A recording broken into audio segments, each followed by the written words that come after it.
Hello friends, నా పేరు రామ్. ఈ సెషన్లో ఒక ప్రాక్టికల్ కేస్ స్టడీ చూద్దాం. 2009లో మా కజిన్, మా ఫ్రెండ్ అలానే నేను నిజాంపేటలో 25 lakhsకి హౌస్ తీసుకోవడం జరిగింది. ఇప్పటికీ అక్కడే ఉంటున్నాం. సో అదే టైంలో ఒక డైవర్సిఫైడ్ మ్యూచువల్ ఫండ్లో మనం ఇన్వెస్ట్ చేసినట్టయితే over a period of time last 17 yearsలో ఈ హౌస్ ఎట్లా గ్రో అవుతుంది, అలానే ఈ డైవర్సిఫైడ్ మ్యూచువల్ ఫండ్ ఎలా గ్రో అవుతుంది అన్నది కంపారిటివ్గా డిస్కస్ చేద్దాం. ఈ కంపారిజన్ ముఖ్య ఉద్దేశం హౌస్ బెటరా లేకుంటే మ్యూచువల్ ఫండ్ బెటరా అన్న డిస్కషన్ చేయడం కోసం కాదు. ప్రతి ఒక్కరికి ఒక హౌస్ అయితే ఉండాలి. బట్ రెండో హౌసు, మూడో హౌసు తీసుకునేటప్పుడు ఏదైతే ఇలాంటి కంపారిటివ్ స్టడీ చేసుకుని ఇందులో రిటర్న్స్ బెటర్గా వర్కౌట్ అవుతుంది అన్నది చెక్ చేసుకుని ఇన్వెస్ట్ చేయటం అన్నది చాలా చాలా అవసరం. So end of the session వరకు తప్పకుండా చూడండి, ఎందుకంటే మీకు లాట్ ఆఫ్ ఇన్సైట్స్ వస్తాయి. హౌస్ సంబంధించి రిటర్న్స్ ఎంతెంత వర్కౌట్ అవుతుంది అనేది క్యాలిక్యులేట్ చేయడం జరుగుతుంది.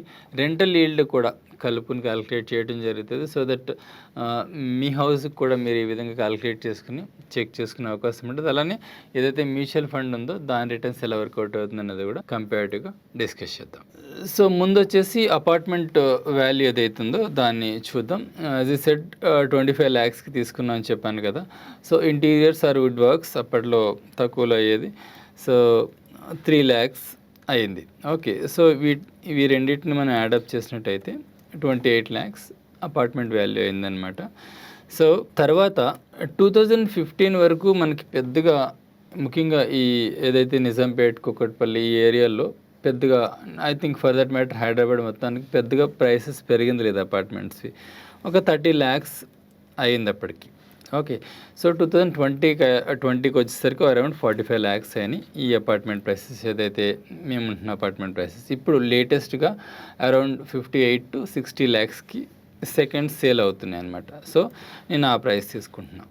దీనికి మనం రేట్ ఆఫ్ రిటర్న్ క్యాలిక్యులేట్ చేసినట్టయితే, సో ఈ 28 lakhs ఇనీషియల్గా పెట్టిన దానికి ఇప్పుడున్న 60 lakhsకి మనం రేట్ ఆఫ్ రిటర్న్ క్యాలిక్యులేట్ చేసినట్టయితే అరౌండ్ 4.59 వర్కౌట్ అవుతుంది. ఓకే, దీనికి నేను చెప్పినట్టుగానే రెంటల్ ఈల్డ్ కూడా యాడ్ చేసుకున్నట్టయితే, రెంటల్ ఈల్డ్ ఎందుకంటే యాజ్ ఇఫ్ ఇప్పుడు మనం ఉండకుండా మనం అద్దెకి ఇచ్చామనుకోండి, సో మనకి రెంట్ కూడా వస్తూ ఉంటుంది కదా.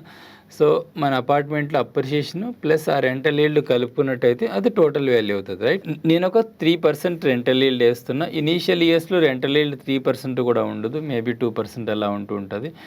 సో ఇప్పుడు 3 to 4% ఉంటూ ఉంటుంది హౌస్ ఏజ్ పెరిగిపోలేదు, ఎందుకంటే దాని వాల్యూ పెద్దగా పెరగదు కానీ రెంట్ ఎక్కువగానే వస్తుంటుంది. సో 3% యావరేజ్ రెంటల్ ఈల్డ్ తీసుకున్నాం అనుకుంటే ఒక 20 yearsకి, ఒక 17 yearsకి తీసుకున్నట్టయితే మనకి టోటల్ రిటర్న్ ఎంత వర్కౌట్ అయినట్టు 4.6 + 3 దగ్గర 7.59 అయింది, ఆర్ 7.6 అయింది అనుకుందాం. సో దాంతో మనం ఈ ప్రాపర్టీ వాల్యూ క్యాలిక్యులేట్ చేసినట్టయితే, అగైన్ దీన్ని CAGR కన్సిడర్ చేసి క్యాలిక్యులేట్ చేసినట్టయితే అరౌండ్ 97 lakhs వస్తుంది దీని వాల్యూ. సో ఇనీషియల్గా ఏదైతే 28 lakhs 25 lakhs పెట్టామో దానికి అరౌండ్ 4 times పెరిగింది అనుకోవచ్చు లాస్ట్ 17 yearsలో. సో ఇప్పుడు కంపారిటివ్గా ఒక డైవర్సిఫైడ్ మ్యూచువల్ ఫండ్ తీసుకుని చూద్దాం. సో నేను ఈ నిప్పాన్ మల్టీక్యాప్ మ్యూచువల్ ఫండ్ ఎగ్జాంపుల్గా తీసుకున్నాను. సో దానికి సంబంధించి 2009లో వాల్యూ చూసినట్టయితే 14.4 ఉంది. ఓకే, అది తర్వాత 2008-9 కరెక్షన్స్లో 11.6 కూడా వెళ్ళింది, అంటే 20% పైనే కరెక్షన్ జరిగింది వితిన్ 3-4 monthsలో. తర్వాత గ్రాడ్యువల్గా గ్రో అవుతూ 2015 కల్లా చూసుకున్నట్టయితే అరౌండ్ 74కి వెళ్ళింది. ఓకే, అగైన్ 2020 కల్లా తీసుకున్నట్టయితే 2020ది నేను కోవిడ్ కరెక్షన్ తర్వాత అమౌంట్ అనేవి తీసుకుంటాను. సో 2018-19లో బాగా గ్రో అయింది, ఈవెన్ 100 కూడా క్రాస్ అయింది అరౌండ్. తర్వాత 18 తర్వాత మనం 20కి వెళ్ళి చూసినట్టయితే అరౌండ్ 59కి వచ్చింది మళ్ళీ. సో అంటే 2015కు ఉన్న NAV కంటే కూడా తగ్గింది 5 years తర్వాత. ఓకే, ఇప్పుడు లేటెస్ట్ NAV చూసుకున్నట్టయితే 308 దగ్గర ఉంది. సో ఏవైతే హైలైట్ చేస్తానో ఇవన్నీ నేను ఇక్కడ తీసుకుని మీకు ఎక్స్ప్లెయిన్ చేస్తాను. 2009లో NAV వచ్చేసి 14.5 ఉంది. ఈ 28 lakhsని నిప్పాన్ మల్టీక్యాప్లో ఇన్వెస్ట్ చేసినట్టయితే మనకి అరౌండ్ 193 units వచ్చి ఉండేవి. ఓకే, సో ఈ యూనిట్స్ నేను కాపీ చేసుకుంటున్నా. సో 2009లోనే 11.6 కూడా వెళ్ళింది అనుకున్నాం కదా.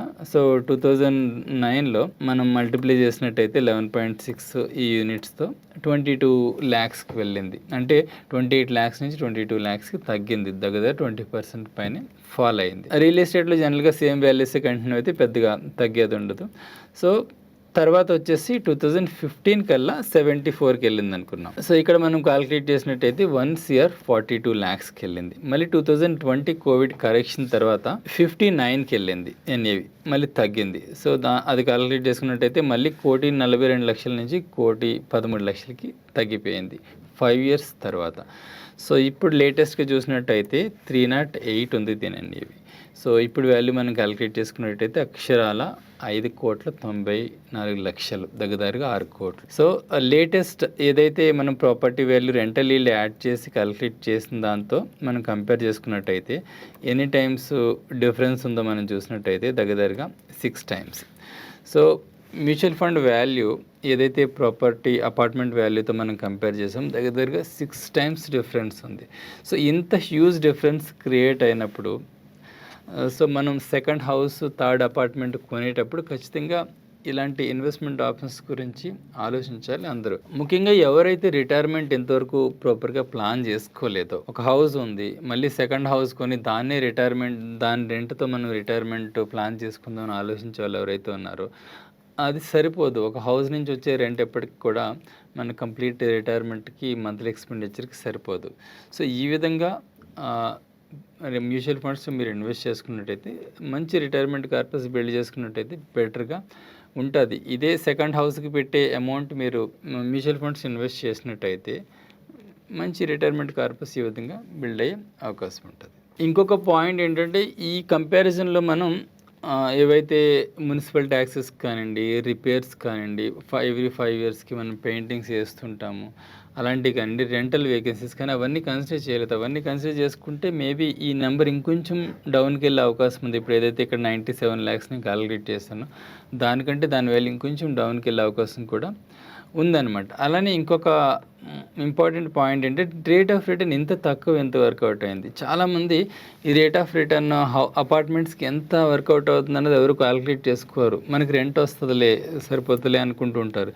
బట్ యాక్చువల్గా మనం క్యాలిక్యులేట్ చేసుకుంటే 7 to 8% మించి apartments appreciation plus rental yield add చేసుకుంటే 7 to 8% మించి వర్కౌట్ అవ్వదు. మ్యాక్స్ వర్కౌట్ అయితే 9% వరకు వెళ్తుంటాయి ఏ ఏరియాలో చూసుకున్నా కూడా. సో అది ఫ్రెండ్స్ కంపారిజన్ అపార్ట్మెంట్కి అలానే ఒక డైవర్సిఫైడ్ మ్యూచువల్ ఫండ్స్కి ఇంత హ్యూజ్ డిఫరెన్స్ క్రియేట్ అయ్యే అవకాశం ఉంది. ఇది మీ ఫ్రెండ్స్కి కూడా యూజ్ అవ్వచ్చు, వాళ్ళకి కూడా షేర్ చేయండి. Thank you so much.